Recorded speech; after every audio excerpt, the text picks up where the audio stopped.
Hi, it's Larry with Areawide Waterproofing. Today we are working in a basement in Highland, Indiana. We're installing an interior drain system. Come on inside and I'll show you what we got going on.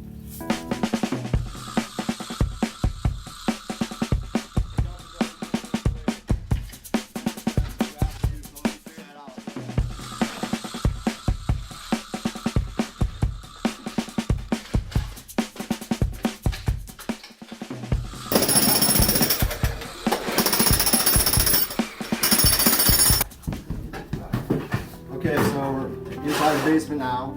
We've dropped everything off so that we can cover up the stairs on the way out and not make a mess. We plastic off the interior so that we don't get it dirty.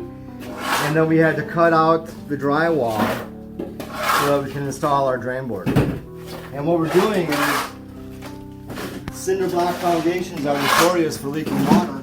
So water's coming through the cinder block. We're going to catch that water and we're going to divert it to our drain tile inside the ground, and then we're going to put the concrete back, and then we're going to hook it all up to the existing sump pump. So right now we've got some of the floor cut out. Our guys are working on carrying that outside, and when they're done we're going to be installing our drain tile and our drain board,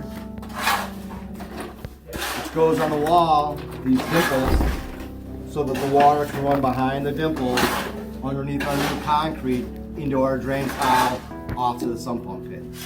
Larry with Areawide Waterproofing, keeping basements dry.